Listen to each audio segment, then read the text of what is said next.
The snow-dampened morning air tasted of machine oil and steel dust, a smell that never quite left the Army Ordnance proving grounds outside Warren, Michigan. It was late winter of 1944, and a thin crust of ice clung to the corrugated walls of the test shed where the Chrysler crew had gathered before dawn. Their breath showed white in the cold as they studied the hulking frame of a Sherman turret with a gun mount that did not quite belong there. Even seen at a distance, its lines looked wrong. The barrel sat slightly lower, the breech assembly and counterweights arranged with an unfamiliar, almost improvised asymmetry.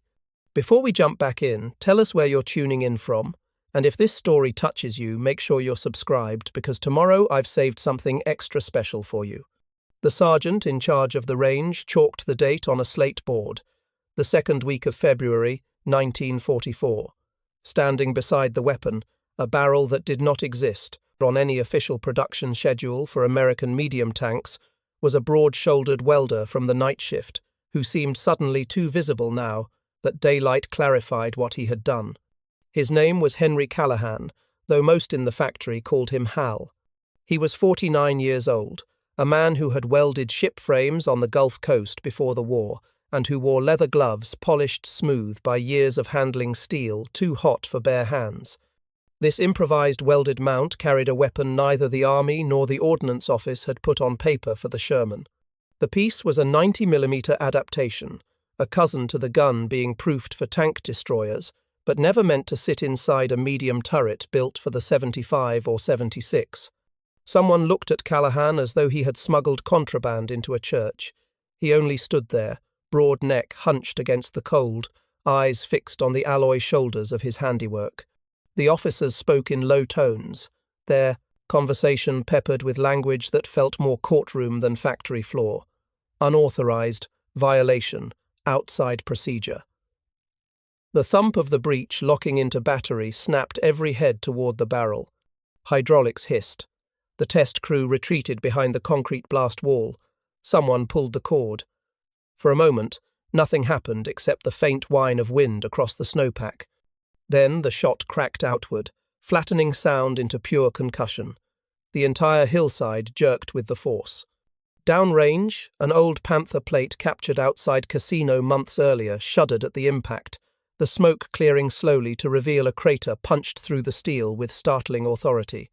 The range sergeant muttered something under his breath. No one looked at Callahan directly, yet all of them recognized what had just occurred. In the age of 1944, with Germany fielding Tigers from Normandy to the Vistula, the idea that an American medium tank could deliver such a blow was a thread of hope that no officer would dare voice aloud. But that morning, the argument was not about killing Tigers. It was about how this weapon had ended up on a Sherman turret in the first place. The paperwork trail was non-existent. The weld seams did not match approved joint specifications, and there was no authorization from Ordnance for modifying the turret casting, much less cutting new mounting geometry for a larger recoil system. Callahan had done something profoundly illegal, and yet the crater in that Panther plate exhibited a truth so plain that even seasoned inspectors could not ignore it. Shermans did not carry 90mm guns. Not officially. Not yet. The war had been teaching its lessons too quickly.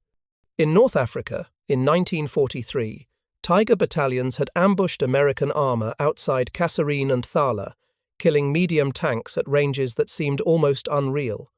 From over a mile, German gunners put armor-piercing shells clean through a Sherman's glacis, sometimes even punching through the rear engine wall as the round exited. Tank crews had reported feeling the air sucked from their lungs as the interior pressure changed in an instant. They wrote letters home describing the fear that came from knowing an enemy could see and kill them long before their own guns could reach. By the time American forces moved through Normandy in the summer of 1944, that fear had matured into expectation. A Panther or Tiger spotted at 800 yards was not a threat for the Sherman, it was a death sentence. Gunners spoke of firing first because they knew they might not get a second shot.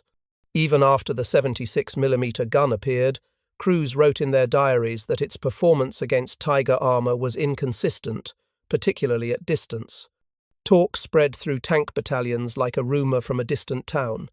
The Germans were still better armed, and so when Callahan began welding the modified mountain at that Warren, Michigan, factory, his reason was not rebellion. It was fear. Or perhaps more accurately, it was memory. He had learned to weld long before the war, in a shipyard where steel plates sometimes crack under stress like ice on a winter river.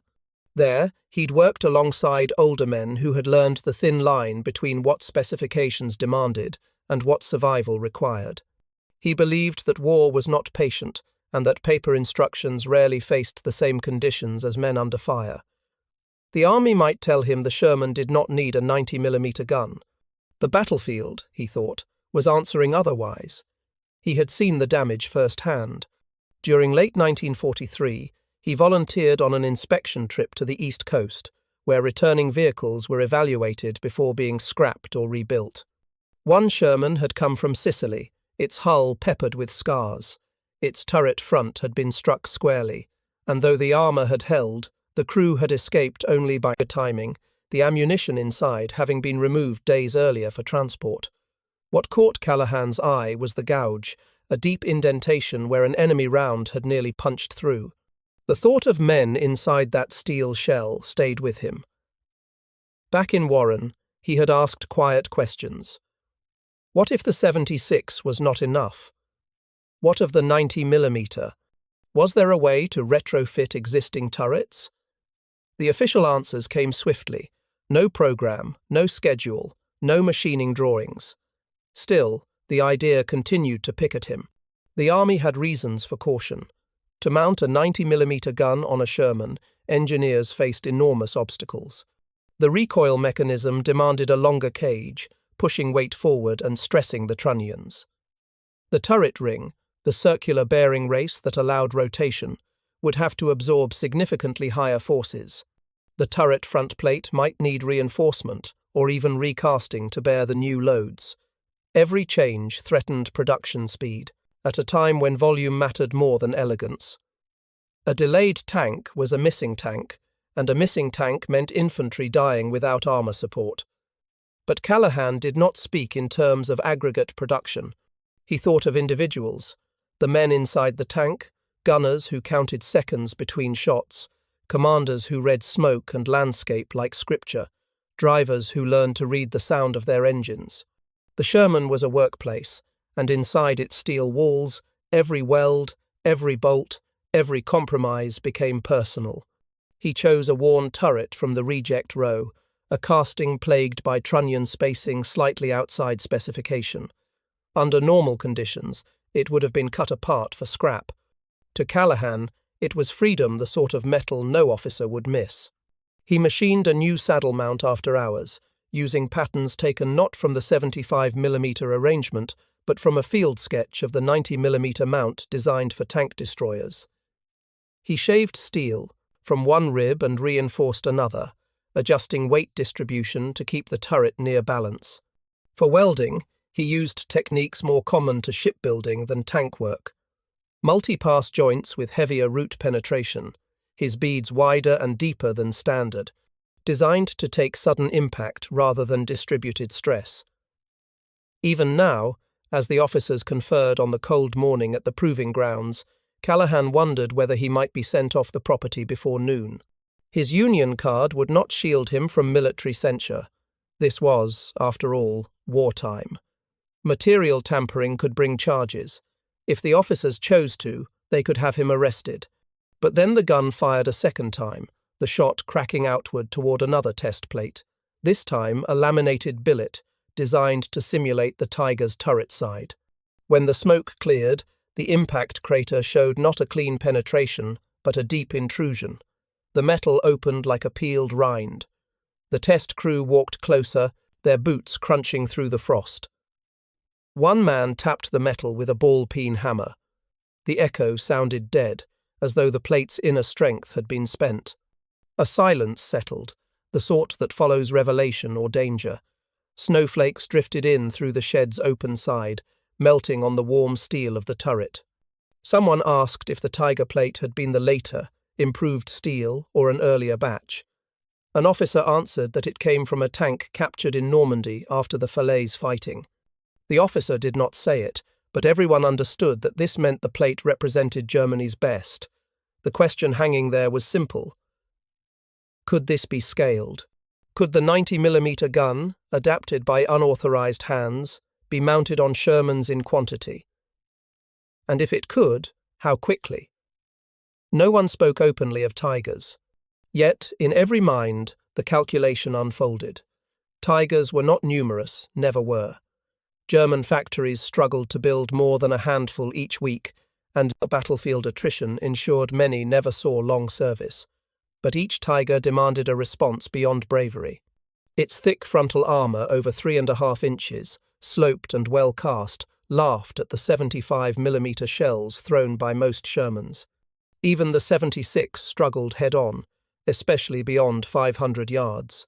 Preparing and narrating this story took us a lot of time, so if you are enjoying it, subscribe to our channel. It means a lot to us. Now back to the story. That was the truth confronting American armour through 1944. The Sherman was reliable, mobile, and easy to maintain, but its gun lagged behind. And in war, the side with better firepower often chose the terms of battle. The American answer had come through official channels in the form of the M36 tank destroyer, mounting a 90mm gun with an open turret and thin armour. It could kill Tigers at respectable distance, but tank destroyers were doctrine tools, not replacements for medium tanks, and in dense country Normandy hedgerows, the Ardennes, the Hurtgen they suffered. Crews wanted protection, not speed. Inside that gap between doctrine and survival, Callahan had acted. He was no engineer. He could not solve the recoil system's long-term structural questions. But he believed that improvisation was sometimes the only bridge between a battlefield need and an official solution slow to arrive. The officers, of course, did not praise him. They sent the firing data to Detroit Arsenal and ordered the mount disassembled for further study. Callahan was told not to attempt another prototype. He nodded, though his chin stiffened perceptibly. He returned to his welding bay that evening without speaking to anyone. The men around him sensed what had happened and said nothing. A rumour spread in the factory that the 90mm trials would be buried under the weight of process. Steel was needed for production, not experiments. No one expected a welder's design to travel farther than a filing cabinet. But war has a way of reopening subjects that bureaucracy tries to close. In the summer of 1944, as Shermans fought through the bocage, gunners reported time and again that their shots bounced harmlessly at distances where the enemy's reply proved lethal. Letters from Normandy, though screened by sensors, reached the factories with their urgency intact. Men wrote about ambushes, about learning to fire smoke as quickly as armor-piercing rounds, about racing to outflank Panthers before they could maneuver their guns. It was in this environment that Callahan's forbidden mount resurfaced not as a production order, but as a case study in possibility. Someone in Detroit Arsenal resurrected the test notes. Someone higher still sent a query asking whether field modifications could provide emergency firepower bridge until official designs matured. The possibility hung there, faint but real. Toward the end of that February day in Warren, the Panther plate was hauled off for metallurgical examination. Callahan stood again before his altered turret, running his hand across the recessed weld seam where the new saddle met the turret wall. His gloves scraped against the metal with a sound that seemed almost intimate. He was tired, perhaps surprised to still be on the payroll. In the distance, a switching engine coughed on a siding, pulling flat cars loaded with turret castings toward the main line. Production continued. The war would not wait. That night, Callahan returned to his small rented room above a baker's shop. He hung his coat near the stove and sat at the narrow table with a cup of coffee gone cold. On the table lay a newspaper whose front page spoke of Allied progress in Italy and the Pacific. He skimmed the headlines without focus. His thoughts lived in Michigan and France simultaneously in the factory and inside a tank where unseen men waited for their turn at battle. He wondered if his work would ever matter. He wondered whether the crater he saw in that panther plate would translate into any change that reached the front. He did not think of tigers being obliterated. He thought only that the men inside the Sherman deserved a chance, one more second, one more yard, one more shot. Far away, across the Atlantic, American armored units prepared for a spring that no one knew would lead through hedgerow, village, forest, and into Germany itself. The tiger would remain a rare but deadly predator. The panther would be more common, its 75mm gun still lethal at range. And the Sherman would continue to meet both, balancing reliability against vulnerability. Yet somewhere inside the machinery of American war production, a question had been raised. Was it possible that a medium tank long dismissed as undergunned might carry a weapon capable of challenging the German heavyweights on equal terms? The answer would not come quickly. It would not reach every front. But the seed existed now in weld metal, recoil measurements, firing data, and the mind of a welder who believed that a tank should give its crew a fighting chance. The next months would test that belief, not only in the workshops of Michigan and Pennsylvania, but on the burning soil of Europe, where engineering theory collapsed into the physical reality of armor, terrain, and human will. Winter settled heavily over the forward repair yards in late 1944. Snow dusted the metal roofs like fine ash, muting the clang of tools and the rumble of engines coming and going. Shermans arrived battered, scorched, or barely held together, each bearing the same story. They had seen a tiger, and only a few were lucky enough to crawl back home. In the dim light of a makeshift workshop, welders worked with sleeves rolled high, cigarettes stuck to dry lips, hands black with grease. The air was a mix of frost and burnt steel. Everyone worked fast because everyone knew the truth. Every tank they repaired might be destroyed the next day. There was no time for perfection, only survival. Among them was a technician everyone simply called Sparky. His real name, Louis Halpin, was printed on his tag, but no one used it. He had once welded barges on Lake Michigan, shaping steel for ships that would never see gunfire. Now he repaired the machines that protected boys hardly old enough to shave. He was peculiar in small ways that mattered. He hummed to himself when he worked, talked to steel as though it might answer, and smoked cheap cigars that smelled like maple syrup and firewood. He had a way with metal that looked less like craftsmanship and more like instinct. Other welders could fix things. Sparky could make them better, stronger, different. On bitter days, when the wind cut through their uniforms, Sparky would study the armor plates of Shermans returning from battle. The hits from German 88 seconds were unmistakable, perfect circles burned straight through, the hull or turret, neat as coins punched through paper. And each time he saw one, a knot tightened behind his ribs. The Tiger's gun didn't just destroy, it erased. Rumors traveled faster than orders. Crews spoke of a German tank commander called the Black Cat, a man whose Tiger seemed to stalk American armor like prey. His shots were clean, deliberate, final. If he saw you, you died. Tankers talked about him with the dread usually reserved for death itself. Sparky never knew if the stories were true, but he believed the fear. He saw it in the eyes of every crew stepping out of their wounded Shermans. One freezing week, crates arrived at the yard without warning.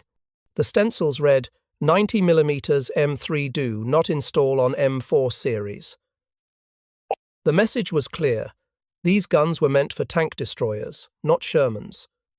The other mechanics shook their heads and moved on. Too big. Too long. Too powerful. The Sherman turret couldn't handle that kind of recoil. Everyone agreed there was no point even thinking about it. Everyone except Sparky. He stared at the heavy barrel gleaming in its crate, paint still fresh, cosmoline thick like wax. He placed his hand on the metal and felt its weight, its promise. He imagined its power speaking back to a tiger, for once not in fear, but in defiance. Most ideas die in silence, crushed by logic. But this one grew, even though it made no sense. A Sherman wasn't built for a 90mm gun. The turret ring was too small. The recoil would tear the welds, the balance would be ruined. There wasn't a single blueprint in the U.S. Army that would support such madness. Still, Sparky couldn't shake the thought. Why not try? One night long after everyone else turned in, he pulled a Sherman into the bay and lit a cigar. He began stripping the turret mantlet first, bolts next, breech last.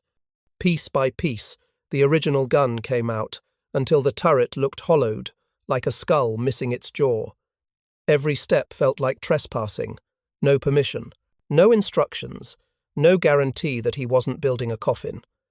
But something inside him argued that doing nothing would be worse.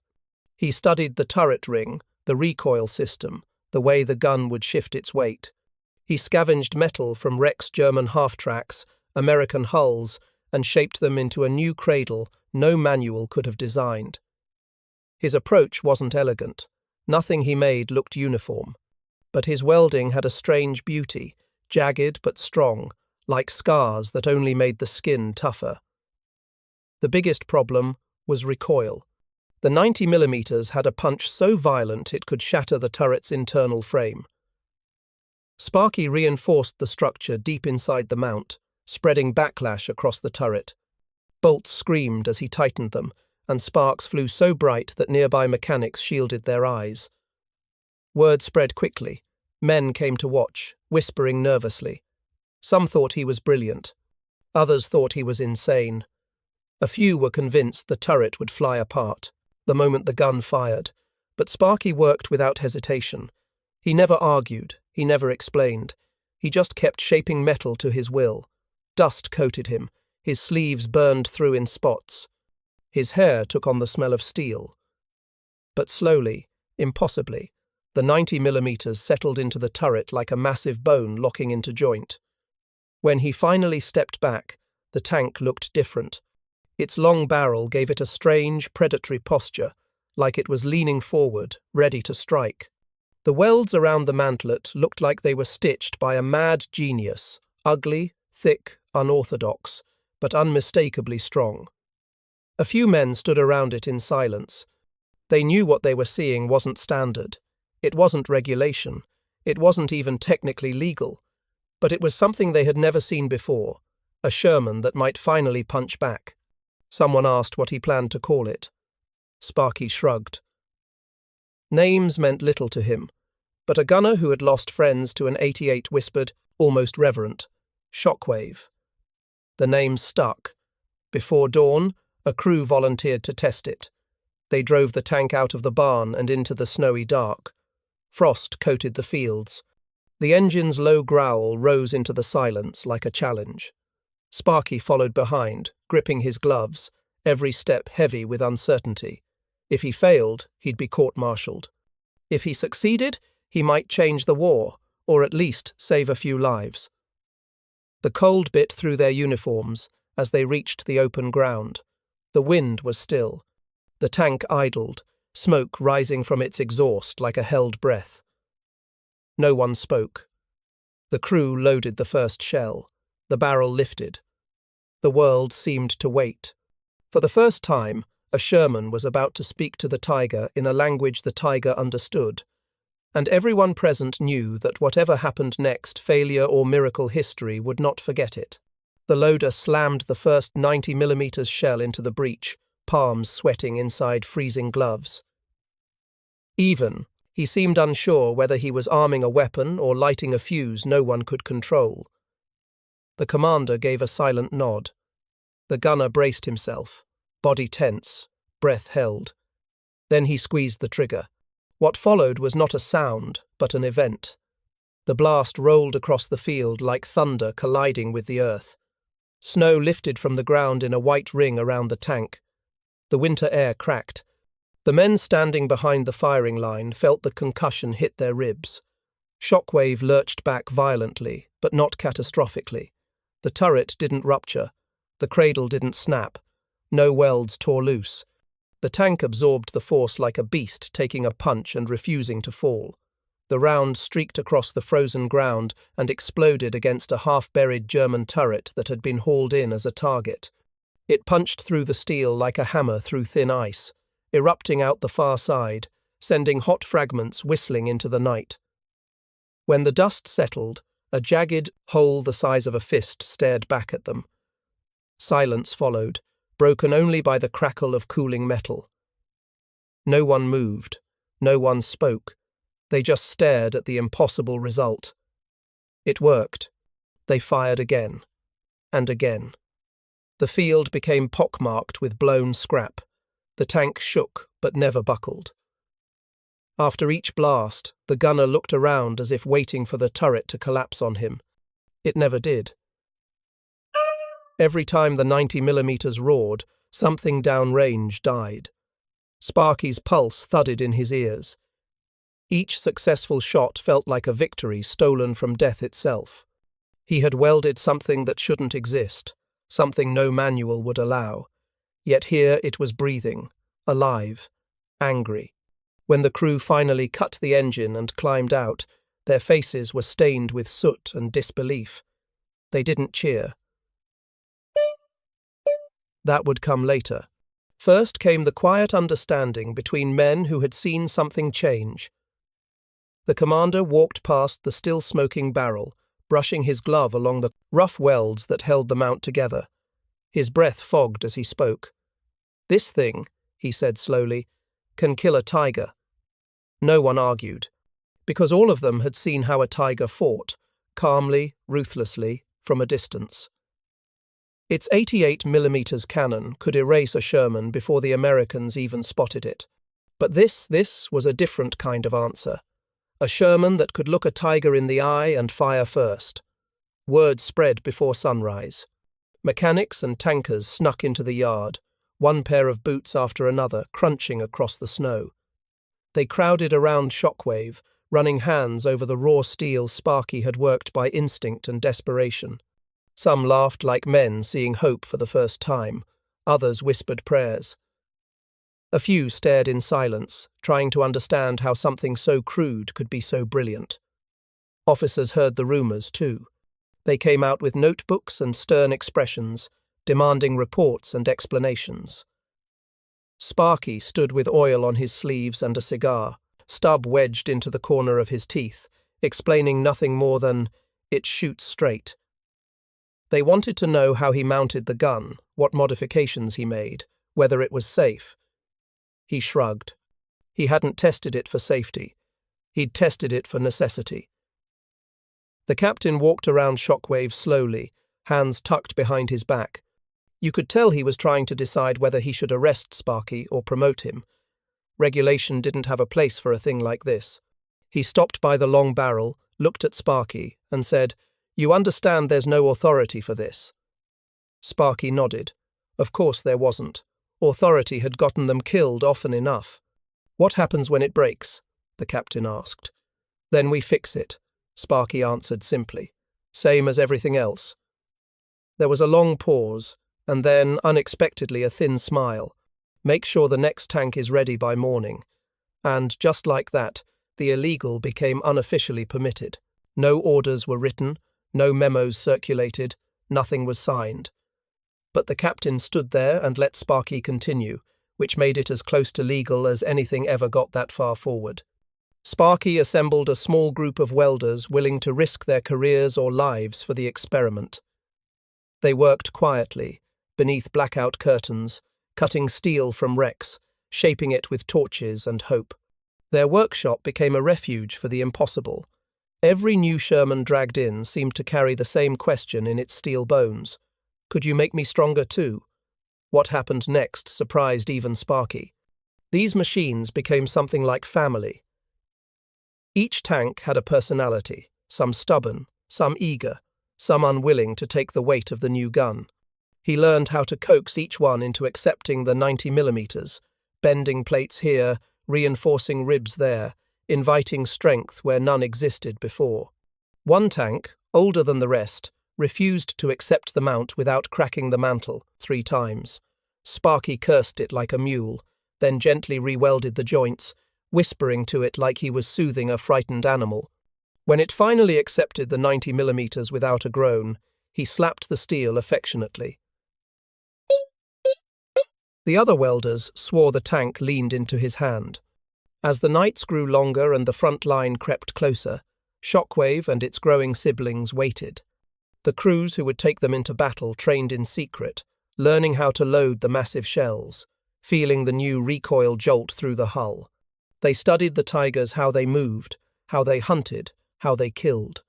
They memorized the silhouette of a panther at 1,000 yards, the gleam of a tiger's barrel at dawn. These weren't just tankers anymore. They were men preparing to challenge giants.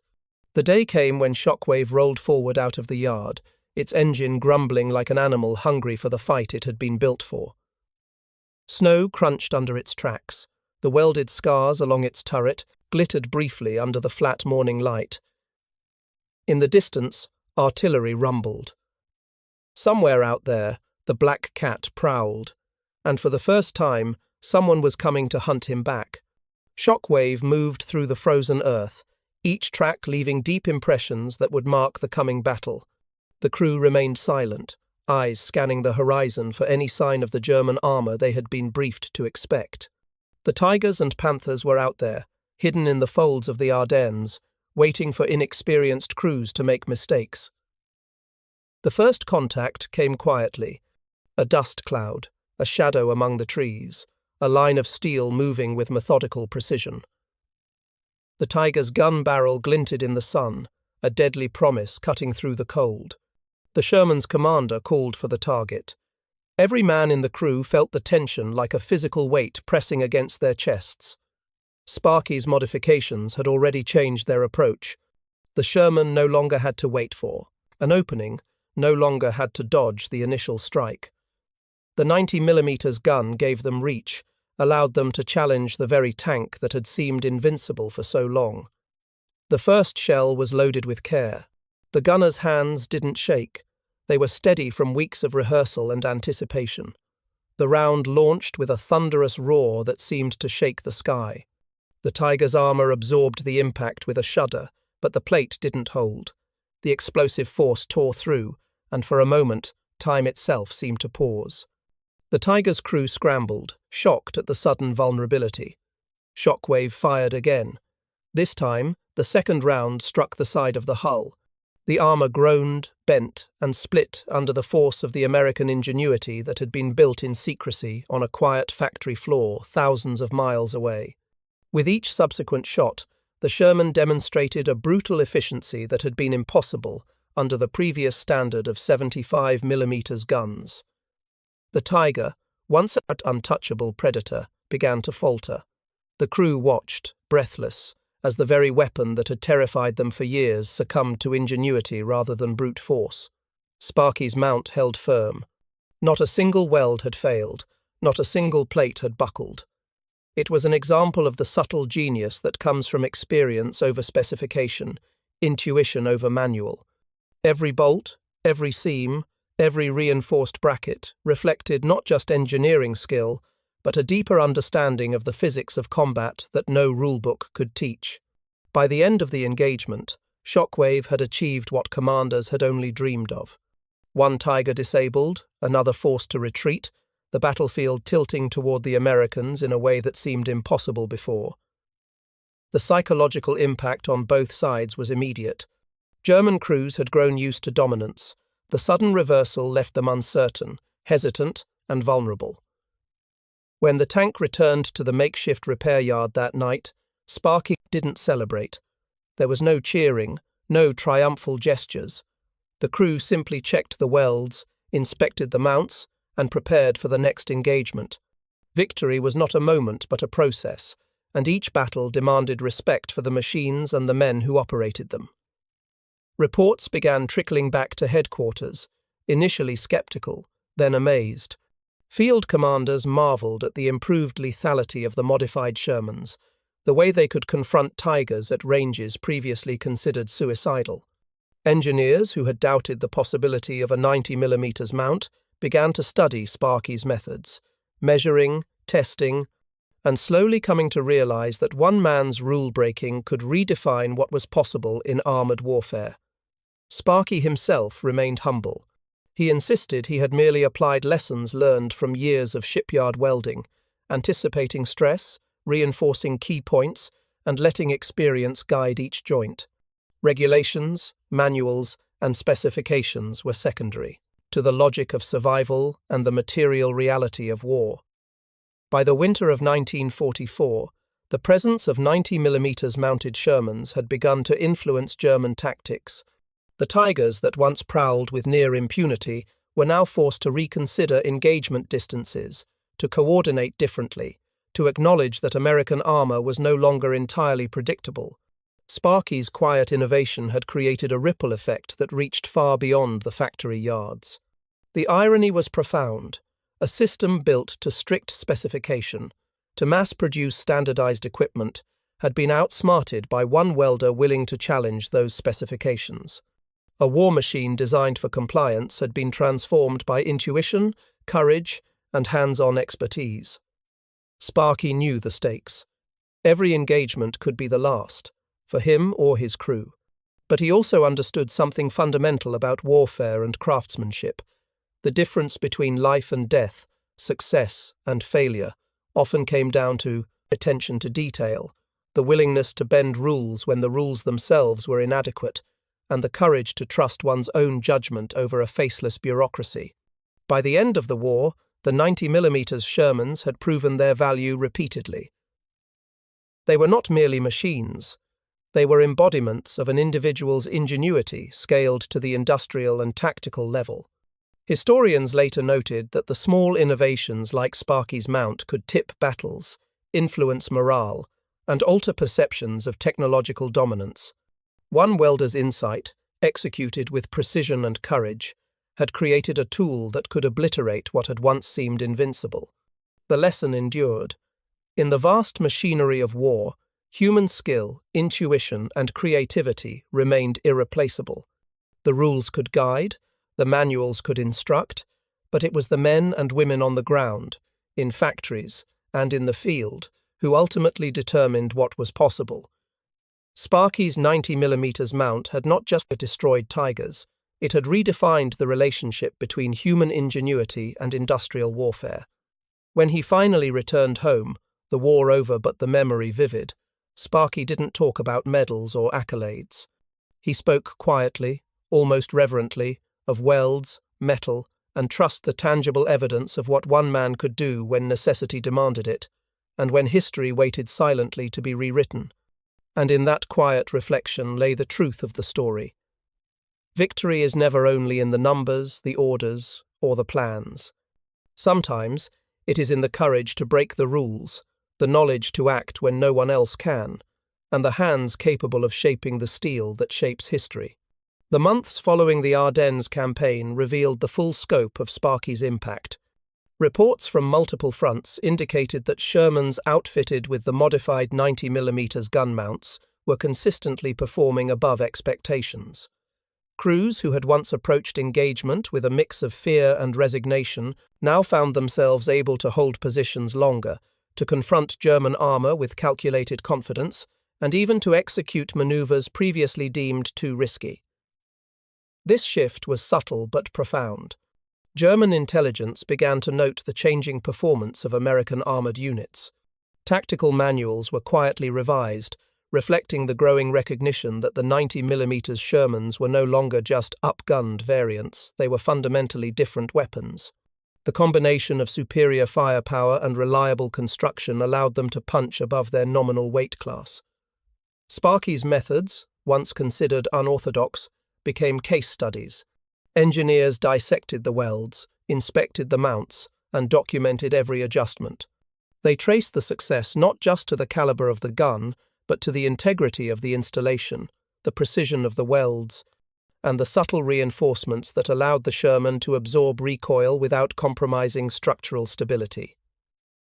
Across the battlefields of Western Europe, these tanks reshaped engagements.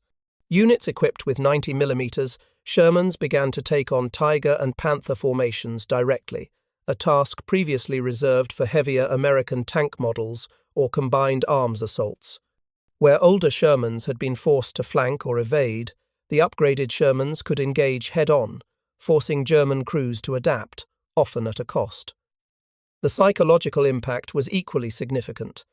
German tank crews, conditioned to dominate with the sheer threat of the Tiger, were now encountering an enemy that could survive their initial volleys and respond with lethal accuracy.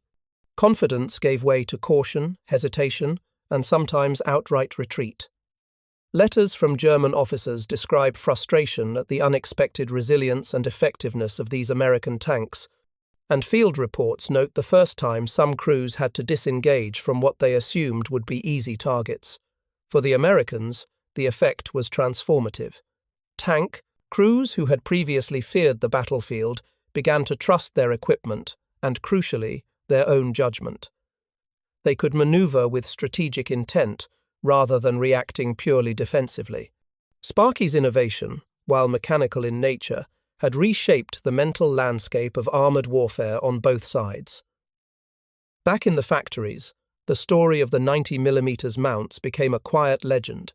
Supervisors and engineers studied the modifications carefully, attempting to formalize the techniques without compromising mass production schedules.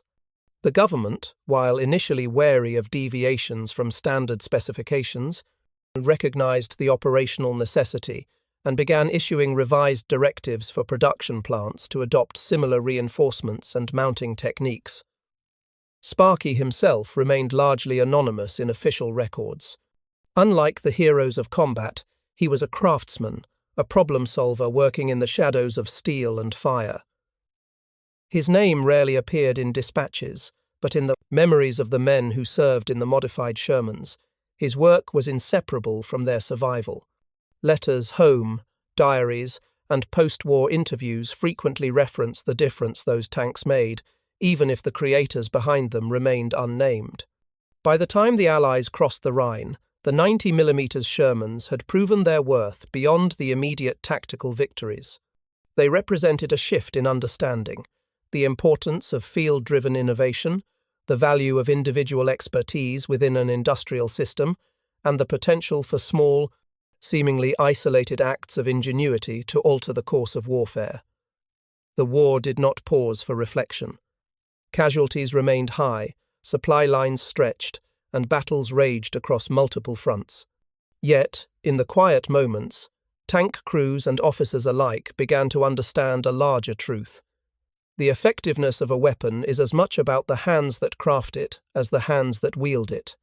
Sparky's mounts were a testament to this reality, a tangible link between human ingenuity and the machinery of war. When historians later examined armored warfare in 1944 and 1945, they noted the technical innovations, but often overlooked the human story behind them. The 90mm Shermans did not appear out of manuals or regulations. They emerged from the mind and skill of a welder, who understood steel as intimately as any tactician understood terrain. That connection between human skill and mechanical power was the hidden factor behind many of the battlefield successes that otherwise would have seemed improbable. Sparky returned home to quiet streets and the distant hum of post-war industry. He did not receive parades or medals, yet his work endured in the machines that survived and in the stories that soldiers carried with them. The tigers that had once inspired fear were now memories of obstacles overcome, their dominance mitigated by ingenuity rather than sheer numbers. In reflection, the war's lessons extended beyond strategy and logistics. The 90mm mount was not merely a technical achievement, it was a lesson in the value of critical thinking, the courage to question assumptions, and the enduring importance of human judgment in an era of mechanized conflict. Through it, the war revealed not just the destructive power of technology, but the creative power of the individual operating within it. The story of Sparky and his 90mm mounts illustrates a larger truth. History often turns on the uncelebrated, the overlooked, and the courageous individuals who bend rules and challenge orthodoxy.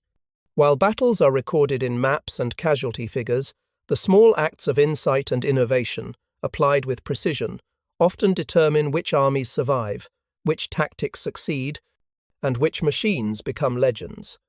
And in the end, the Sherman tanks that once carried fear of destruction transformed into instruments of calculated advantage, a testament to the skill, foresight, The courage of one man who refused to accept the limits imposed by rules and specifications. His legacy endured, not in fame, but in the steel, firepower, and victories that his hands had shaped. Up next, you've got two more standout stories right on your screen. If this one hit the mark, you won't want to pass these up. Just click and check them out. And don't forget to subscribe and turn on the notification bell so you don't miss any upload from us.